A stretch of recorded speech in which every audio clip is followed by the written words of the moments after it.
Señor, gracias porque tu Espíritu Santo viene, se goza, se deleita en medio de nosotros y comienza a consolar, comienza a dar sanidad, Señor, comienza a darnos fortaleza, a darnos gozo, a poner paz en nuestros corazones. Gracias, Señor, porque todo eso es por tu misericordia, por tu amor, por tu grandeza, porque tú nos amas tanto, Señor, tanto así que nos has amado con amor eterno y de ese amor que diste tu vida por nosotros, Señor, para salvarnos, para rescatarnos. Y ahora, Señor, queremos que asimismo también tú nos hables en esta noche, Señor.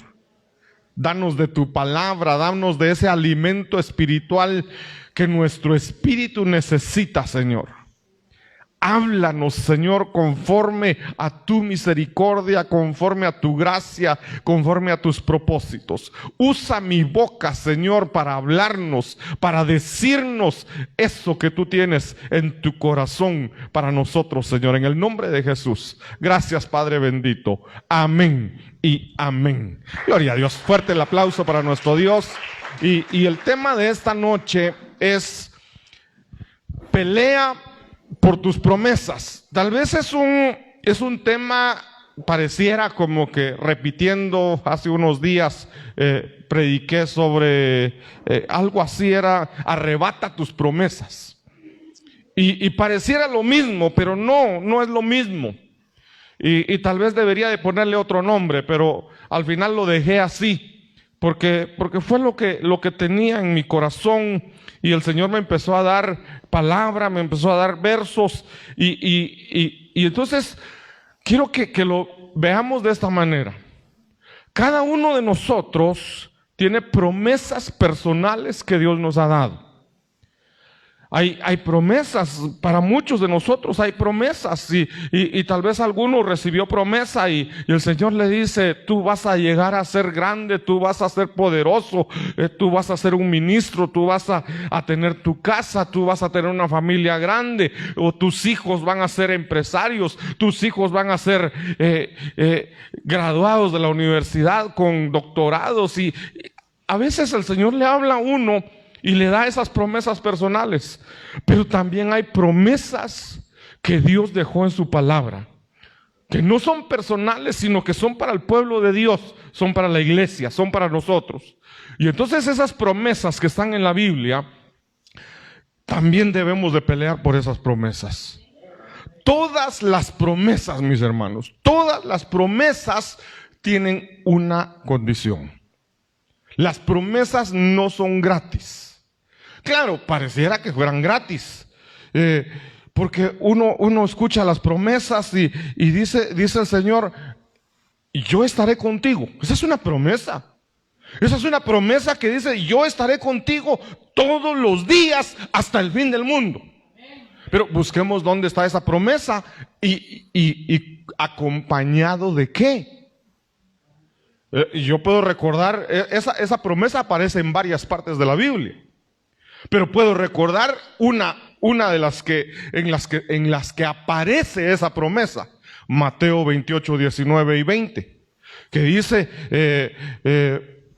por tanto, id y predicad el evangelio a toda criatura, bautizándolos o ir y hacer discípulos, bautizándolos en el nombre del Padre, del Hijo y del Espíritu Santo. Y he aquí, yo estoy con vosotros todos los días hasta el fin del mundo. Entonces, ¿cuándo se hace realidad esa promesa de que Dios está conmigo todos los días hasta el fin del mundo? ¿Cuál es la condición de esa promesa? Predicar el evangelio. Quiere decir que para el que no predica el evangelio, esa promesa no es para él. Claro, esa misma promesa aparece en otras partes. Y entonces ahí quiere decir que hay diferentes condiciones para esa promesa. Tal vez no predica el evangelio, pero como eso es fiel a su palabra, eso obedece a su palabra, entonces va a encontrar que ahí sí está el Señor. Les voy a poner otro ejemplo muy conocido. El ángel de Jehová acampa alrededor de ¿quiénes? De los que le temen. El que no es temeroso de Dios, el ángel de Jehová no acampa alrededor de esa persona. Entonces vemos que Dios tiene un montón de promesas, muchas promesas. Y nosotros decimos, bueno, si Dios ha prometido eso, Dios ha prometido que su ángel estará conmigo, que dice que que Él enviará a sus ángeles para que mi pie no tropiece. ¿Han escuchado esa promesa? Pero ¿y entonces por qué nos caemos? ¿Por qué nos tropezamos y después aparecemos con el ojo hinchado y decimos que fue una abeja? Entonces nos preguntamos, ¿qué pasa? ¿Y se cumplen o no se cumplen las promesas de Dios? Lo que sucede es que hay condiciones. Y nosotros estamos acostumbrados a escuchar la promesa de Dios. Esa es promesa de Dios para mi vida. Pero se me olvida que yo tengo que hacer algo de parte mía. Solo hay una promesa que yo no tengo que hacer nada. La vida eterna. La salvación. Porque dice Efesios 2:8, porque por gracia sois salvos por medio de la fe. Entonces yo pongo la fe, pero después dice, y esto no es de vosotros, la fe, sino que es un don de Dios.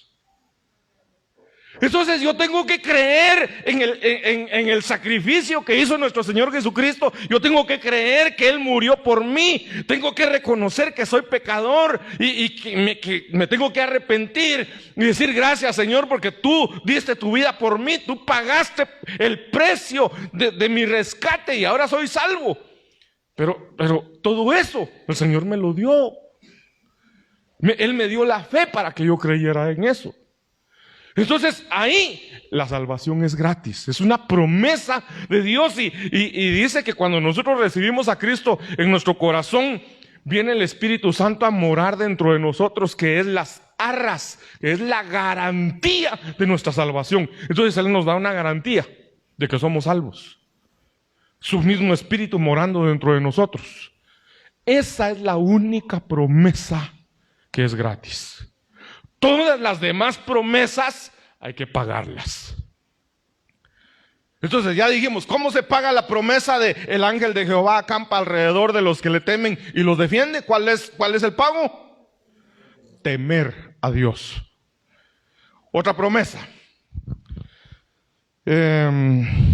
Honra a tu padre y a tu madre y tendrás larga vida y vivirás feliz. Entonces, esa es una promesa que Dios nos hace y nos dice, vas a tener larga vida. Y no solo larga vida, no que, ya no aguanto mi vida, ya viví tantos años y no sé ni cuántos más voy a vivir, pero ya estoy cansado de mi vida. No, larga vida y una vida feliz. Pero eso es para los que honran a su padre y a su madre. El que no honra a padre y madre, le van a dar corta vida. Y puede ser que tenga larga vida. Tal vez no tan larga, pero puede ser que tenga una vida un poco más larga. Pero no va a ser feliz. Va a ser para sufrimiento. Porque el Señor tiene promesas. Y entonces cuando yo digo ahí, pelea por tus promesas, es porque también las promesas de Dios para nuestra vida, Dios ya nos la dio. Dice Efesios que Él nos bendijo con toda bendición espiritual en los lugares celestiales. Entonces ya somos benditos, hermanos. Ni siquiera tengo que pedirle al Señor, bendíceme, porque Él ya me bendijo. Pero hay un enemigo que viene a robar, a matar y a destruir. Entonces el enemigo nos identifica fácilmente. El enemigo no nos identifica tanto por nuestro nombre. No nos persigue porque soy Clemente Pérez. No, me persigue por las promesas de Dios que hay en mi vida. Entonces Dios dice, ese tiene promesa de que va a ser evangelista. Lo voy a matar antes de que llegue a ser evangelista. Y el enemigo empieza y empieza, primero nos pone tentaciones para que nos desviemos del propósito de Dios y que nos vayamos por otro camino, que no vayamos a la iglesia, que no leamos la palabra, que no prediquemos, porque Él dice, lo voy a desviar de su propósito. Entonces tenemos que pelear por eso. Hay una batalla contra el enemigo. Porque el enemigo va a querer arrebatarnos todas nuestras promesas. Pero miren, este verso me gustó tanto y lo busqué en 3 versiones. Segunda de Corintios capítulo 1, verso 20. La Biblia de las Américas. Dice, pues tantas como sean las promesas de Dios, en Él son todas sí. O sea, no importa cuántas promesas son, todas las promesas que Dios nos dio son sí. Pero en Cristo. Dice, pues tantas como sean las promesas de Dios, en Él, en Cristo, todas son sí. Por eso también, por medio de Él, son amén. Entonces, el amén significa así sea. Entonces, cuando dice ahí todas las promesas en Cristo son sí y amén, lo que está diciendo es, todas las promesas que ves en la Biblia son para decir sí, para decir amén. No son negativas, son que Dios te las va a dar. Pero la condición ahí es en Cristo. En Cristo. Y esto me lleva a tener que explicar lo que es tener a Cristo en mi corazón y la diferencia que yo esté en Cristo. No es lo mismo. No es lo mismo a que yo tenga a Cristo en mi corazón. Yo tengo a Cristo en mi corazón, sí, un día lo recibí y Él entró a mi vida y ahí está y no va a salir. Entonces, su promesa es, a donde tú vayas yo iré contigo, porque va dentro de mí. Pero cuando yo estoy en Cristo, no es cuestión de que a donde yo vaya, es cuestión de que a donde Cristo vaya, yo voy metido en Él. Entonces no es que yo llevo a Cristo a donde yo quiero, sino Cristo me lleva a mí donde Él quiere. Entonces hay una gran, pero gran diferencia el decir yo tengo a Cristo a decir yo estoy en Cristo. Entonces todas las promesas son sí y amén para el que está en Cristo. Va. Este mismo verso en la Biblia latinoamericana dice, en Él todas las promesas de Dios han llegado a ser un sí. Y por eso precisamente decimos amén en su nombre cuando damos gracias a Dios. Palabra de Dios para todos. No importa cuántas promesas haya hecho Dios, Cristo siempre ha sido el sí. Todas las promesas. No importa el número de promesas. Cristo es el sí. Yo estoy en Cristo, las promesas de Dios son para mí. De todas ellas, por eso, por medio de Jesucristo, cuando alabamos a Dios, decimos, así sea. Entonces, por ejemplo, Mateo 6:33. Te los digo porque me lo sé de memoria, si no me costara. Dice, buscad primeramente el reino de Dios y su justicia. Y todas estas cosas, ¿cuáles cosas? Comida, bebida, ropa, casa, todo lo que nosotros usamos, necesitamos, todo lo que, ahí sí que es comida, techo y vestido. Viene diciendo la palabra ahí, no se afanen por lo que van a comer, que van a vestir, no se afanen por eso. Porque las aves del cielo, Dios las alimenta.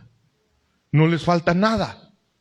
Si Dios se preocupa de las aves, ¿será que de nosotros no se va a preocupar? Entonces dice, buscad primeramente el reino de Dios y su justicia, y todas esas cosas van a ser añadidas. Entonces esa es una promesa. Esa es una promesa. No me va a hacer falta comida, vestido y techo. Eso no me va a hacer falta. No me va a hacer falta, con una condición: que yo busque primero lo espiritual. Por eso es que nosotros nos cuesta entender eso, hermanos. Es decir, pero la Biblia dice que Él me va a dar comida, que Él me va a dar techo, que Él me va a dar vestido, que no me preocupe de eso. Pero estoy viendo que estoy aguantando hambre. Pero ¿estamos buscando primero lo espiritual? Entonces ahí es donde pelea por tus promesas.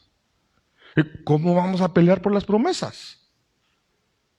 ¿Cómo vamos a pelear? ¿Cómo voy a pelear yo para que las promesas que hay en la Biblia, las promesas que me han dado por profecía, por sueños, por visiones, esas promesas que Dios me ha dado a mí, ¿cómo voy a pelear yo para que se hagan realidad en mi vida? Señor, tú lo prometiste, así que me quedo aquí sentado esperando que me lo traigas. Y el Señor, ahí quédate. Tengo que ir a su palabra y ver qué es lo que el Señor dice en su palabra respecto a esa promesa. Entonces no es simplemente decir, Dios lo prometió y Él va a tener que cumplir. Ahí, miren hermanos, o sea, Dios nos va a dar ropa, nos va a dar comida, nos va a dar techo, pero busquémosle primero a Él. No esperemos a que Dios nos dé todo eso. Sí. Otra cosa, la orden ahí es: no os afanéis, no os preocupéis, porque vas a vestir, porque vas a comer, porque vas a beber. No te preocupes, pero ya sé que el Señor me lo va a dar, pero yo estoy preocupado. Entonces no estoy cumpliendo lo que dice la palabra. Filipenses 4:6. Es muy parecido a ese texto de Mateo 6. Filipenses 4:6 nos empieza a hablar a nosotros otra vez lo mismo. No os afanéis. No te afanes. No te preocupes por qué vas a comer o qué vas a vestir. No nos preocupemos por eso. Por nada estéis afanosos. Antes bien, sean conocidas vuestras peticiones con ruegos y acciones de gracias. No se afanen, no se preocupen.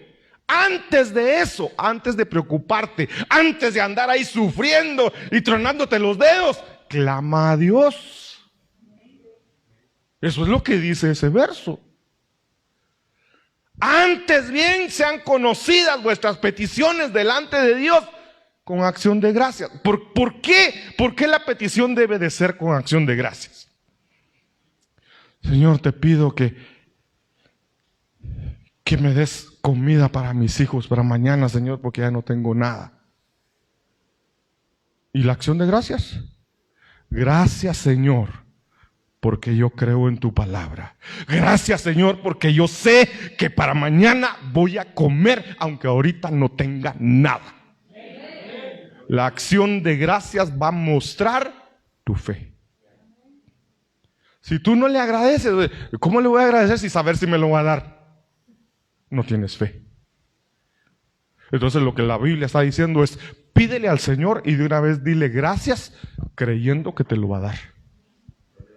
Entonces, por eso dice la palabra: diga el débil, fuerte soy.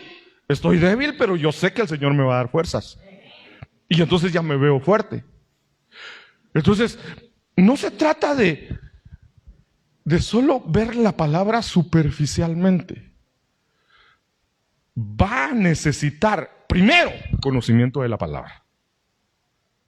¿Cómo voy a saber yo cuáles son las promesas de Dios para mi vida si no leo su palabra? Alguien dirá, ¿y eso que dice usted de Filipenses 4:6? De verdad ahí está. Si nunca lo lee, va a pensar que no existe. Entonces tenemos que leer la palabra.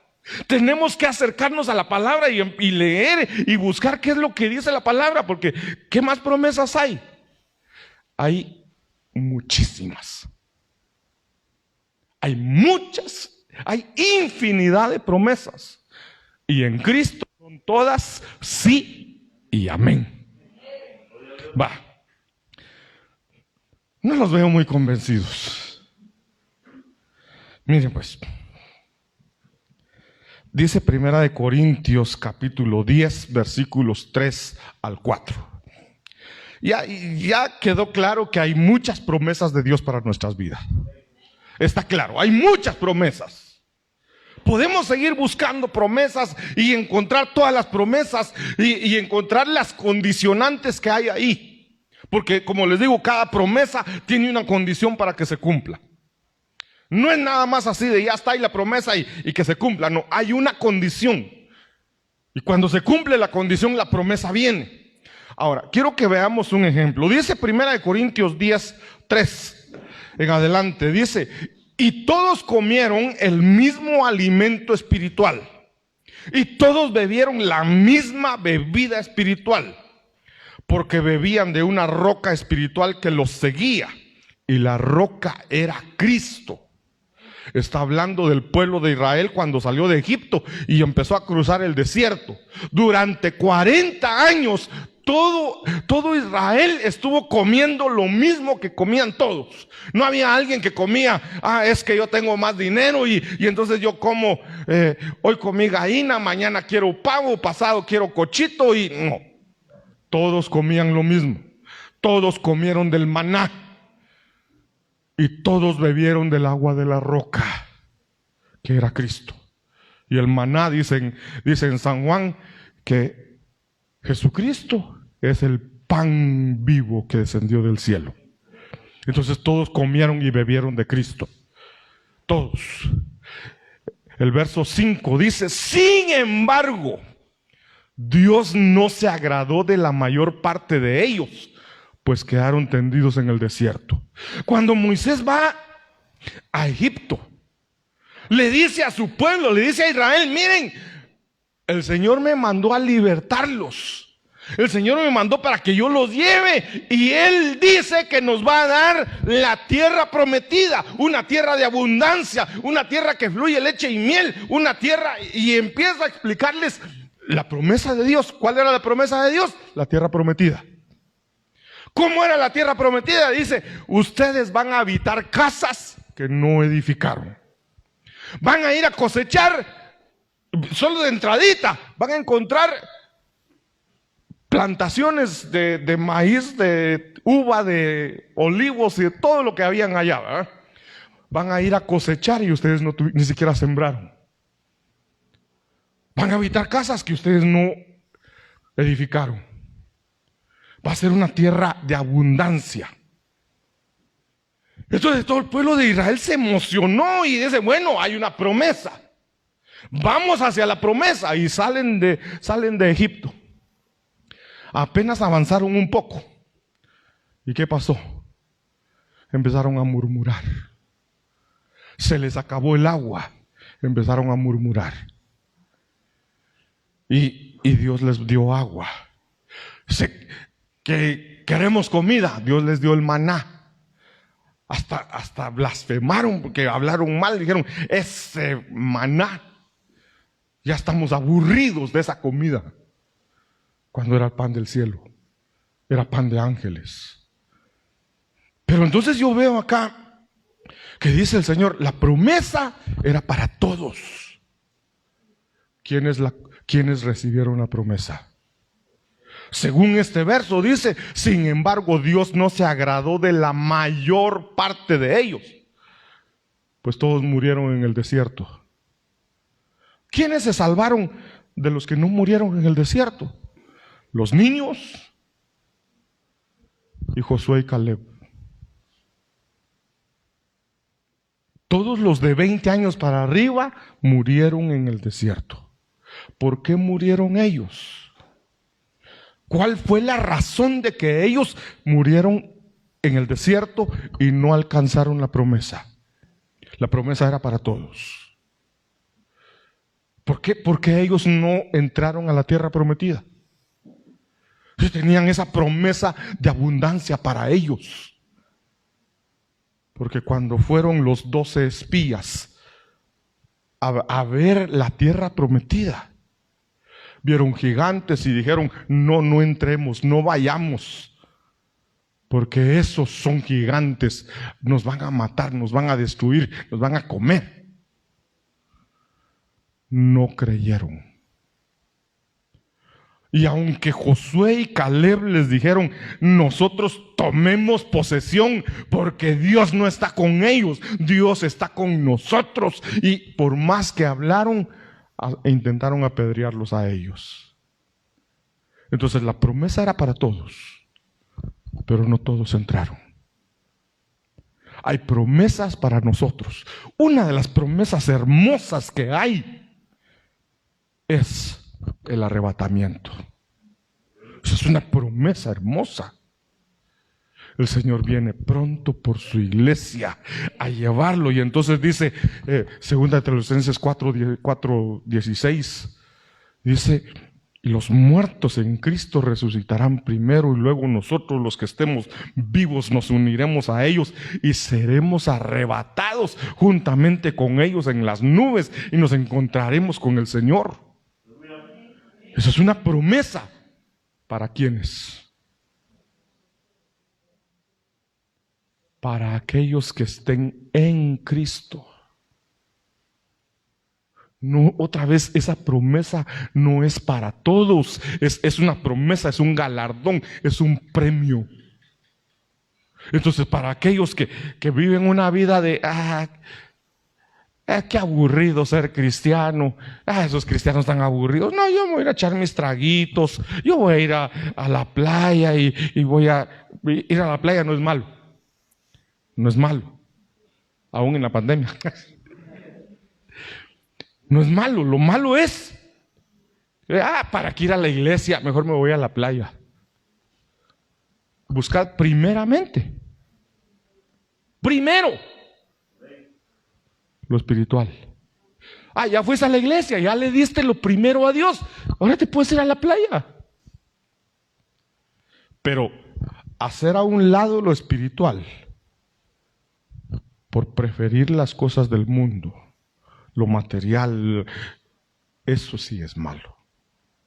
Entonces, no es malo. Me quiero ir a comerme un helado a la Sexta, que les queda cerquita. ¿Pero a qué hora? Viernes en la noche. ¿Y por qué no van jueves, pues?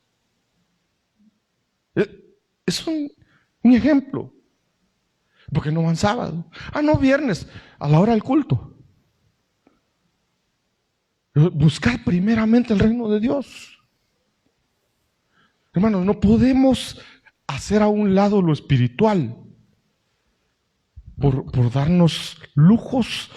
Moisés dice eso en Hebreos 11, dice que Moisés prefirió, no sé si alguien lo encuentra, sería buenísimo ahí porque es donde dice que Moisés no le importó dejar lo que el mundo le ofrecía, lo que le ofrecía al ser el príncipe. Las cosas hermosas que tenía como príncipe, dice que las menospreció porque sabía que lo espiritual era algo grande. Si alguien ya lo encontró, que levante la mano. Hermano Darío. Confiar en Dios es estar totalmente seguro de que uno va a recibir lo que espera. Es estar convencido de que algo existe, aun cuando no podamos verlo. Dios aceptó a nuestros antepasados porque ellos confiaron en Él, y nosotros creemos que Dios creó el universo con una sola orden suya. Lo que ahora vemos fue hecho de cosas que no podían verse. Eso es Hebreos 11, ¿no? Sí, específicamente lo que habla de Moisés, que él no le importó dejar las cosas, los deleites, dice ahí en otra versión. En el 24, Moisés confió en Dios y por eso, cuando ya fue hombre, no quiso seguir siendo hijo adoptivo de la hija del rey. No quiso disfrutar de lo que podía hacer y tener junto a ella, pues era pecado. Prefirió que los egipcios lo maltrataran como lo hacían con el pueblo de Dios. En vez de disfrutar de las riquezas de Egipto, Moisés decidió que sería mejor sufrir como también iba a sufrir el Mesías. Él sabía que Dios le daría un buen premio. Gloria a Dios. Moisés prefirió dejar las riquezas, lo que le daba el palacio, que sufrir los vituperios de ser esclavo. ¿Por qué? Porque él sabía que seguir con los deleites como príncipe los iba a disfrutar, iba a gozar aquí en esta tierra, pero en la eternidad iba a sufrir. Entonces él prefirió lo espiritual a lo material. Bueno, sigamos. Entonces acá miren pues, para alcanzar las promesas de Dios debemos pelear por ellas. No hay de otra. No hay otra forma de alcanzar las promesas de Dios sin pelear. Entonces hay que pelear con quiénes. Peleo con mi hermana, va a decir alguien ahí. Eso podríamos decir, ¿verdad? Que alguien está peleando por una herencia. Voy a matar a todos mis hermanos y me quedo con todo. Sin embargo, mire, dice Zacarías 4:6. Entonces respondió y me habló diciendo: esta es palabra de Jehová a Zorobabel, que dice: no con ejército ni con fuerza, sino con mi espíritu, ha dicho Jehová de los ejércitos. Entonces, no vas a pelear con tu fuerza, vas a pelear con el Espíritu de Dios. No contra el Espíritu de Dios, sino por el poder del Espíritu de Dios vas a pelear para ganar tus promesas. Veamos, miren pues, Efesios capítulo 6, verso 12. Este pasaje es muy conocido, pero nos enseña de cómo vamos a pelear para obtener nuestras promesas. Dice el verso 12: porque nuestra lucha no es contra sangre y carne, sino contra principados, contra potestades, contra los poderes de este mundo de las tinieblas, contra las huestes espirituales de maldad en las regiones celestiales. Versículo 13: por tanto, tomad toda la armadura de Dios para que podáis resistir en el día malo, y habiéndolo hecho todo, estar firmes. Estad pues firmes, ceñida vuestra cintura con la verdad, revestidos con la coraza de justicia.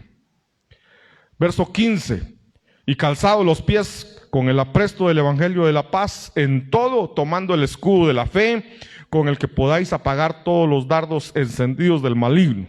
Miren, aquí nos habla de la armadura de Dios. No voy a hablar de toda la armadura, aunque toda la armadura nos sirve para poder pelear por nuestras promesas. Toda la armadura, porque por ejemplo, nos habla ahí dice, ceñida vuestra cintura con la verdad, revestidos con la coraza de la justicia. Entonces, ¿cómo vamos a alcanzar? Muchas promesas son si nosotros tenemos justicia. Es para los justos. Otras promesas es para los que dicen la verdad.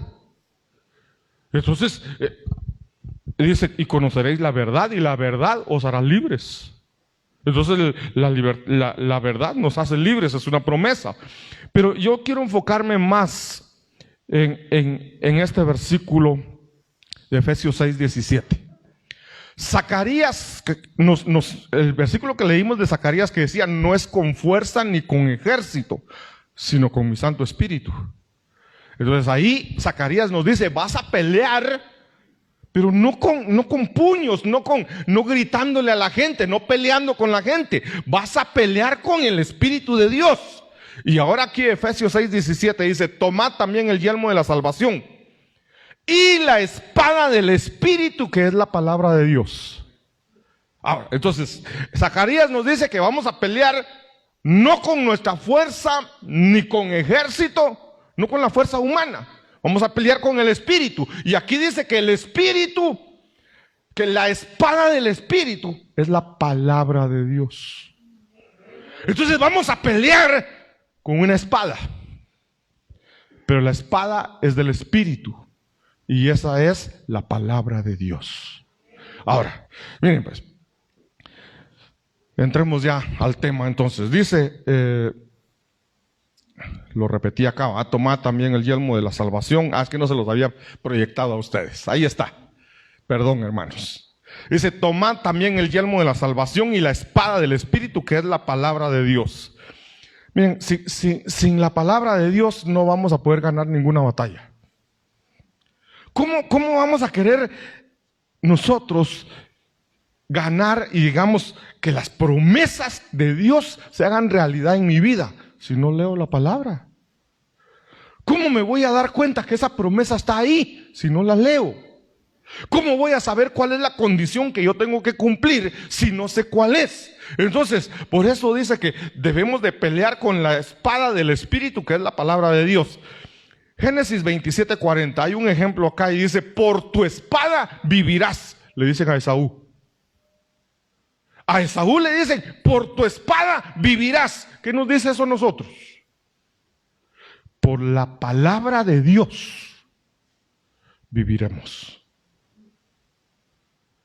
¿Por qué? Es que al final, hermanos, si yo no leo su palabra, no me voy a dar cuenta de cuál es la voluntad de Dios. No me voy a dar cuenta cuándo estoy pecando y cuándo no estoy pecando. ¿Será pecado esto o no será pecado? Como no leo la palabra, no me doy cuenta. Pero si uno lee la palabra, y uno sabe. Miren, para empezar, veamos acá a Esaú le dicen, por tu espada vivirás y a tu hermano servirás. Mas acontecerá que cuando te impacientes, arrancarás su yugo de tu cerviz. Lo que está diciendo es, cuando ya estés cansado, vas a arrancar el yugo de tu hermano. Pero la forma en que vas a vivir es por la palabra. Es por la espada, es por la palabra. Ahora, ¿qué hizo Esaú? Dice Génesis 26, 34, 35. Cuando Esaú tenía 40 años, se casó con Judith, hija de Beeri hitita, y con Basemat, hija de Elom hitita. Y ellas hicieron la vida insoportable para Isaac y Rebeca. Estas mujeres, las dos mujeres, no eran del pueblo de Israel, eran de otras naciones. Entonces, para nosotros ahora, ¿qué dice la palabra con respecto a casarse con gente fuera de la iglesia? No os unáis en yugo desigual. Entonces le dicen a Esaú, por tu espada vivirás. ¿Y qué hace Esaú? Deja la espada tirada, la palabra. No la lee, o si la lee no le importa. No os unáis en yugo desigual, pero a mí qué me importa, a mí me gusta ¿cómo se llama? La Judith. A mí me gusta la Judith y con una no me alcanza. También ahí está la Basemat. Y va y se toma dos mujeres extranjeras. Por tu espada vivirás. ¿Qué me importa la espada? Entonces, esa palabra nos enseña a nosotros que por la espada, por la palabra de Dios vamos a vivir. Nuestra vida va a ser mejor, va a ser larga, pero si obedecemos la palabra. Entonces, ¿cuánto patojo hay aquí? Gloria a Dios. Ya saben, no os unáis en yugo desigual. Y entonces Esaú perdió. Mire, Esaú no le importó la espada, no le importó la palabra. Y después llega un día con hambre y el otro está cocinando y le dice, dame de comer. Le dice el otro, te doy, pero si me vendes tu primogenitura. La primogenitura es lo espiritual. La primogenitura es lo que vale en lo espiritual. Y dice Esaú, ¿a qué me saco yo con la primogenitura? ¿Qué me saco yo con lo espiritual? Yo lo que quiero es comer. Prefirió lo material a lo espiritual. Y otra vez la palabra, Mateo 6:33, buscad primero lo espiritual. Esaú buscó primero lo material. Entonces, ¿por tu espada vivirás? Sí. Pero ¿y si no hacemos caso a la palabra? Entonces Esaú no hizo caso a la palabra y no pudo romper el yugo de su hermano. Ahora, Josué capítulo 5 verso 13 dice: y sucedió que cuando Josué estaba cerca de Jericó, levantó los ojos y miró, y he aquí, un hombre estaba frente a él con una espada desenvainada en la mano. Y Josué fue hacia él y le dijo: ¿eres de los nuestros o de nuestros enemigos? Josué mira a un hombre, a un ser raro, extraño, poderoso se miraba, y con una gran espada desenvainada. Y entonces Josué, miren, todo el libro de Josué es libro de conquista.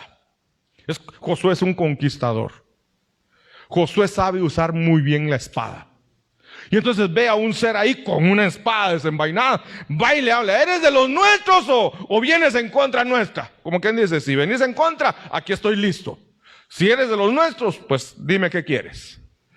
Y entonces en el verso 14 dice: y él respondió: no, más bien yo vengo ahora como capitán del ejército del Señor. Y Josué se postró en tierra, le hizo reverencia y dijo: ¿qué dice mi señor a su siervo? Entonces ya hablamos que Josué es un conquistador. Ahí está empezando el libro de Josué, y en el libro de Josué nos va a hablar de conquista. Nos va a hablar de, miren, 40 años pasando por el desierto. Llegan a la orilla, termina el desierto y ahí está la tierra prometida. Ahí está la promesa. Cualquiera diría: ya cruzamos todo esto, ya llegamos aquí, dame la promesa pues. Sí, van a habitar en una tierra de abundancia. ¿Y qué les dice el Señor? Entren, peleen y conquisten. ¿Qué tenemos que hacer para nuestras promesas? Pelear, conquistarlas. O sea, las promesas no van a llegar así cuando estemos de brazos cruzados. Tenemos que pelear. Josué era un hombre que aprendió a usar la espada, a usar la palabra. Siempre estuvo al lado de Moisés, oyendo la palabra y obedeciendo a la palabra. Entonces ahí entra y dice: bueno, vamos a tomar la tierra prometida. Tuvieron que entrar y pelear. Tuvieron que conquistar la promesa. Entonces las promesas nosotros tenemos que entrar y conquistarlas. Tenemos que pelear. Si queremos conquistar, debemos de hacerlo con la palabra de Dios. La palabra de Dios debe estar en nuestra boca. Cualquiera va a decir: pero de labios es diferente. No, lo que pasa es que de la abundancia del corazón habla la boca. Entonces, si la palabra está allá en nuestro corazón, debe de salir por nuestra boca. Entonces, cada vez que nosotros confesamos algo, eso ya lo hablamos. Así como habéis dicho, así será hecho. ¿Se recuerdan de eso? Tal como habéis dicho, así será hecho. Si nosotros confesamos la palabra, pero vivimos la palabra, obedecemos la palabra, las promesas van a venir. Miren, ¿qué promesas necesitas tú ahorita? ¿Alguien está enfermo? ¿Cuál es la promesa de Dios? Por sus llagas fuimos todos sanados. Entonces hay promesa de Dios para la sanidad. Pero ¿cuál es la condición de eso? Me va a salir un poquito del tema, pero ese versículo que les digo está en Santiago. Dice: ¿hay alguno enfermo entre ustedes? Llame a los ancianos y que oren por ustedes. Y la oración del justo sanará al enfermo. Pero miren lo que dice después: y si hubiere pecado. Algo así. No con las palabras exactas como dice. Pero dice: si el enfermo hubiera pecado, entonces dice, sanará, o lo que está hablando ahí es, mejor si me lo encuentran, hermanos, búsquenlo como, ¿está alguno enfermo entre vosotros? Porque, miren, hermanos, si no van a decir que yo estoy inventando. Lo que ese verso nos está hablando es, si hubiera una falta entre ustedes, si hubiera algún pecado, pero dice, confesaos los unos a los otros. No está diciendo de, te confieso mi pecado. ¿Alguien ya lo encontró, hermano? No es cuestión de confesar mi pecado a los demás, porque no es la Iglesia Católica de ir a confesarme. Porque dice, hermano, a ver. ¿Está uno enfermo entre vosotros? Llame a los ancianos de la iglesia y oren por él, ungiéndole con aceite en el nombre del Señor. Y la oración de fe salvará al enfermo, y el Señor lo levantará. Y si hubiere cometido pecado, le serán perdonados. Confesaos vuestras ofensas unos a otros, y orad unos por otros. Ahí, dejémoslo. Si hubiere cometido pecado, ¿el Señor lo perdonará o cómo dice? Le serán perdonados. Le serán perdonados. Y si hubiere cometido pecados, le serán perdonados. Confesaos vuestras ofensas unos a otros. ¿Cómo está eso? Entonces, está enfermo. Llama a los ancianos llegan, oran por él, lo ungen con aceite, y ahí dice, la oración del justo sanará al enfermo. Y si hubiere pecado, si hubiere cometido pecados, le serán perdonados. Eso está raro. ¿Por qué está raro? ¿Los ancianos pueden perdonar los pecados? Los ancianos están capacitados para ministrar. Y luego dice, vayamos uniendo eso. Luego dice, confesaos vuestras ofensas unos a otros. Entonces es la administración. Porque está enfermo, llama a los ancianos. Y los ancianos empiezan ahí vamos a orar por ti, pero ¿cómo se siente? ¿Y cuándo empezó a sentirse así? Y entonces empieza a hablar el enfermo. Y empieza a decir, es que yo lo que recuerdo es que vino la vieja esa, la vecina. Y me vino a tirar un chucho muerto enfrente de mi casa y eso es lo que yo recuerdo. Y yo recogí el chucho, pero ya estaba yo enojada, súper enojada, y saqué el chucho y lo fui a tirar a la basura, y al otro día estaba bien enferma y no había podido levantar. Se enojó, se peleó con la vecina, y entonces su enfermedad es una enfermedad del alma. Su enfermedad es porque tiene amargura adentro.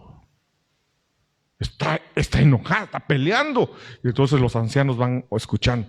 Está peleando con la vecina. Y ahí se enfermó. Y la palabra, entonces, ¿qué dice la Biblia? Dice que el corazón alegre hermosea el rostro. Como ustedes tan preciosos que se ven ahí. El corazón alegre hermosea el rostro. Mas el espíritu quebrantado reseca los huesos. Entonces se enfermó por la amargura que hay dentro. Llegaron los ancianos, se ministró. Y entonces los ancianos le dicen, mire, pero entonces usted está peleando con la vecina. ¿Por qué no va y le dice, mire señora, usted fue la que me tiró el chucho, aquí le traigo otros 2? Vaya y póngase a cuentas con la vecina. Entonces por eso dice, confesaos vuestras ofensas unos a otros. Y si hubiere cometido pecado, le serán perdonados. Porque confesó, no porque se lo confesó al hombre, se ministró, perdonó. Entonces viene la sanidad. ¿Cómo sabemos eso? Por la palabra. Entonces hay una promesa de sanidad, pero el que no conoce la palabra no la va a usar. Necesitamos conocer la palabra. Dios mío, yo creo que no voy a terminar.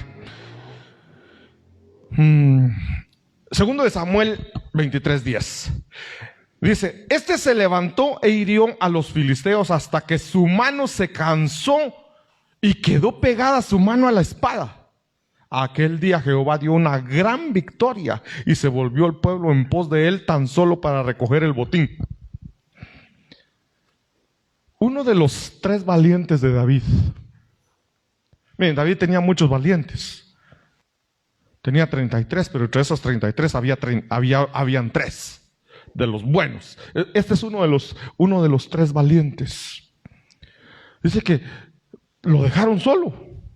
Todo el ejército de Israel salió huyendo. Y él dice, ¿cuántos son? 800. O no sé cuántos. Pero dice, este se levantó e hirió a los filisteos hasta que agarró la espada y empezó a pelear contra todos los filisteos. Mataba a uno, mataba a otro. Y yo creo que hacía así, y mataba un montón. Lo cierto es que se cansó y cuando quiso soltar la espada, ya no la pudo soltar. ¿Qué significa eso? Se hizo uno con la palabra. Que su mano actuaba según la palabra. Hermano, nos podemos hacer uno con la palabra. Podemos vivir nosotros conforme a la palabra. ¿Y qué pasó cuando él se hizo uno con la palabra? Jehová dio una gran victoria. Y el pueblo, ahí sí regresó el pueblo, solo a recoger el botín. Pero eso es un ejemplo. Miren este otro.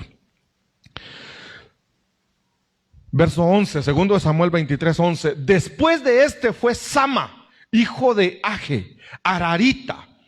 Los filisteos se habían reunido en Lehi, donde había un pequeño terreno lleno de lentejas. Y el pueblo había huido delante de los filisteos. Este hombre se llama, casi como, de ahí creo que ese es Sama. Sama. Uno de los valientes de David. El pueblo huyó delante de los filisteos y él se quedó solo. Pero había un terreno, dice un terreno sembrado de lentejas. Y vio y dice, este es mi terreno, esta es mi herencia, esto me lo dejó mi papá. Y vienen los filisteos, me lo van a quitar. Aquí agarro mi espada, la palabra. Y yo no voy a permitir que me quiten mi herencia. No voy a permitir que me quiten mi promesa. Mi promesa no la suelto. Esto es mío y voy a pelear por eso. Y voy a pelear con mi espada. Voy a pelear con mi palabra. Y empieza a pelear. Y derrotó. Vamos a ver. Dice el verso 12. Él entonces se paró en medio de aquel terreno y lo defendió y mató a los filisteos. Y Jehová dio una gran victoria.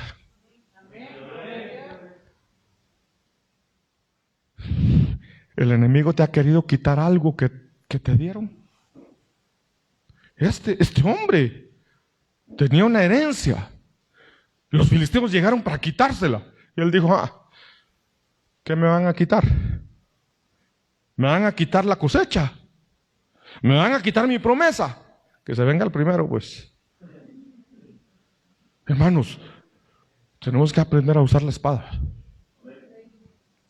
Jesucristo, cuando fue atacado por Satanás, ¿cómo se defendió Jesucristo? Con la espada. Escrito está. Escrito está. Escrito está. Y aunque el enemigo usó la palabra para atacarlo, y le dice, escrito, el enemigo le empieza a decir, mira, en la Biblia dice esto y esto y esto y esto. Y Jesús le contesta, sí, pero escrito está también tal cosa. Jesús es, por ejemplo, cuando le dice, mira, dice que a sus ángeles enviará para que tu pie no tropiece. Sí, pero escrito está, no tentarás al Señor tu Dios. Y ganó la batalla. Entonces acá, este hombre defendió su promesa. ¿Estás dispuesto tú a defender tu promesa?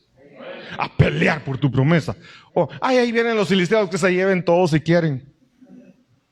Eso hizo el pueblo. Pero Sama dijo, yo no voy a permitir que se lleven nada. Y entonces viene Dios y le da la victoria. Pero tenemos que aprender a usar la espada. Entonces aquí es, toma tu espada. Ahora, ¿cómo tomo la espada? Porque con la espada vamos a defendernos. Miren, hermano, para la espada había mucho de qué hablar. Había mucho. Hay mucho. Hay mucho de qué hablar de la espada. Pero entonces yo quiero que tú tomes tu espada. Y dice Jueces capítulo 7, verso 13. Cuando llegó Gedeón, he aquí que un hombre estaba contando a su compañero un sueño, diciendo: he aquí yo soñé un sueño. Veía un pan de cebada que rodaba hasta el campamento de Madián, y llegó a la tienda y la golpeó de tal manera que cayó y la trastornó de arriba a abajo, y la tienda cayó. Está el ejército enemigo allá abajo, y llega Gedeón y llega a escucharlos. Y uno de los soldados le está contando el sueño. Mira, dice: yo soñé que allá arriba había un gran pan de cebada. Y ese pan de repente se vino rodando y nos destruyó a todos. Y el otro le dice: ese es tu sueño. Significa que ese pan es la espada de Gedeón. Entonces voy a pedir a mis hermanos servidores que nos ayuden a repartir las espadas. Y a Saúl, que me vengas a ayudar, por favor. Está Gedeón, llega y escucha. Miren, dice el verso 14. Y su compañero respondió y dijo: esto no es otra cosa sino la espada de Gedeón, hijo de Joás, varón de Israel. Dios ha entregado en sus manos a los madianitas con todo el campamento. Entonces, aquí la espada de Gedeón, ¿cuál es?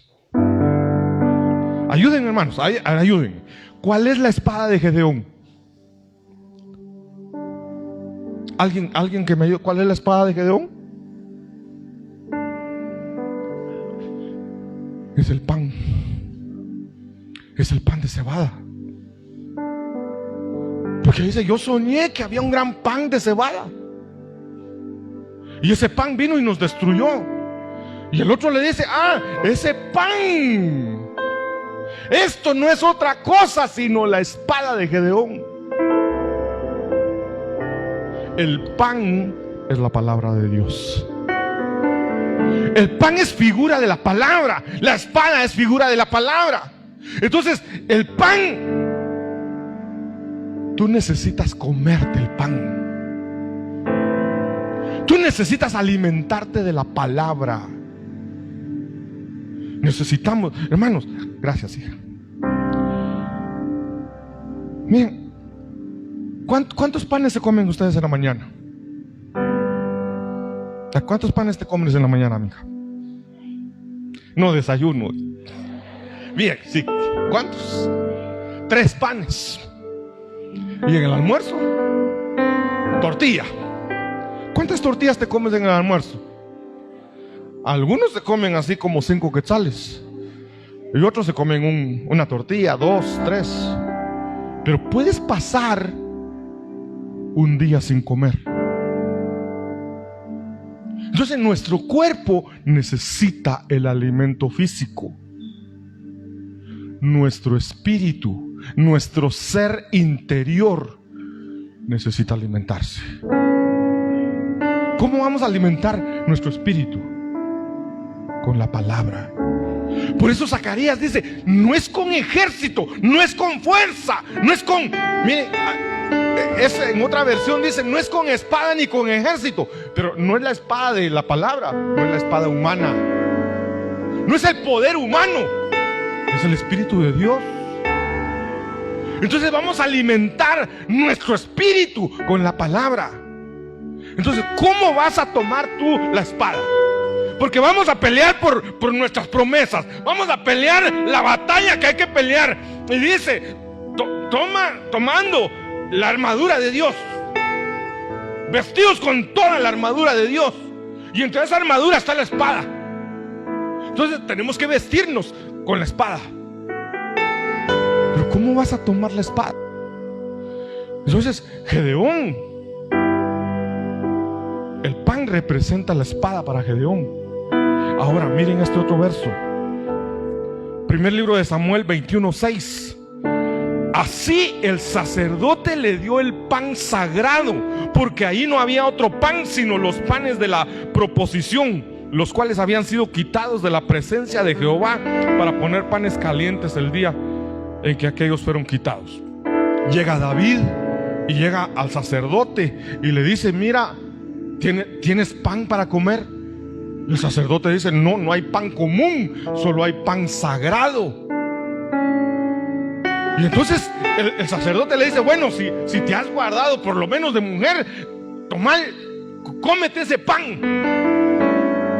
Y entonces Gedeón se comió el pan, que es la palabra, y el enemigo tuvo miedo.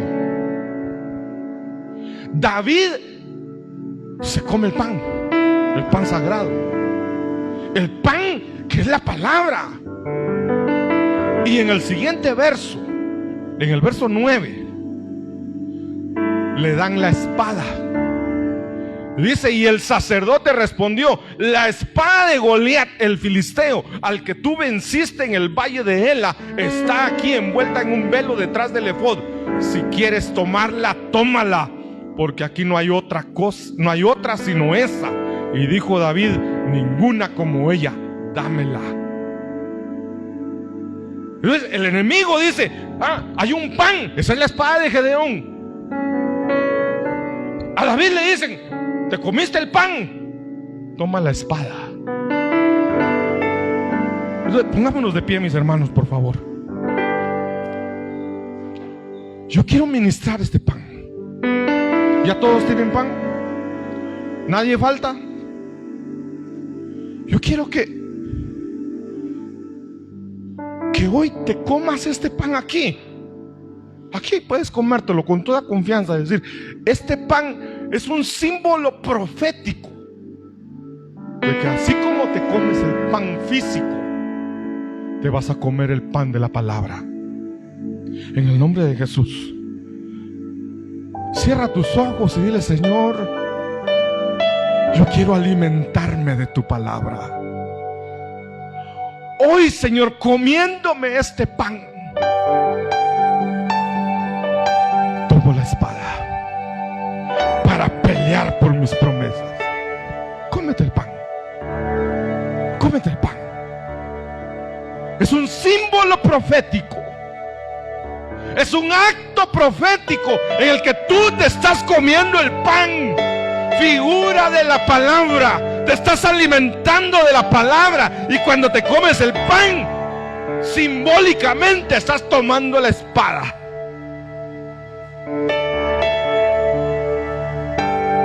Para usarla. No es con espada ni con ejército, es con el Espíritu. Pero la palabra dice en Efesios 6, dice que la espada es que el Espíritu es la espada de la palabra.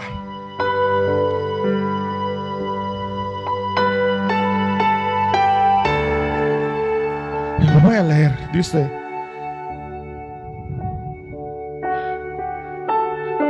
y la espada del Espíritu, que es la palabra de Dios.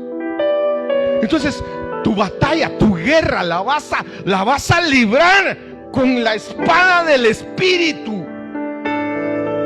Con la espada del Espíritu, que es la palabra de Dios. Porque ¿cómo vas a conocer las promesas de Dios? ¿Cómo vas a saber cuáles son las promesas de Dios si no te alimentas de su palabra, si no la lees? Tenemos que leer la palabra, tenemos que digerirla para poder usar esa espada. Y entonces vas a decirle al enemigo: escrito está, escrito está, escrito está. Y así como Gedeón venció al enemigo con su espada, así como Sama tomó su espada y defendió el terreno, defendió la promesa que Dios le había dado, defendió y no le importó, peleó con la espada y Dios le dio la victoria. Así hoy Dios te da la victoria. Te da la victoria para que puedas tomar tus promesas.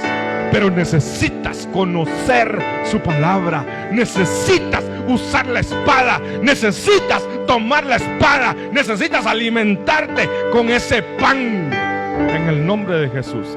Gracias, Señor, por tu palabra. Gracias, Señor, por enseñarnos, por dejarnos esa espada del Espíritu. Esa espada, Señor, que es tu palabra. En el nombre de Jesús, sella esta administración, Señor. Sella esta administración en cada corazón, que se haga rema en cada uno de mis hermanos. En el nombre de Jesús. Jehová te bendiga y te guarde. Jehová haga resplandecer su rostro sobre ti y tenga de ti misericordia. Jehová alce sobre ti su rostro y te dé paz. Amén y amén. Gloria a Dios.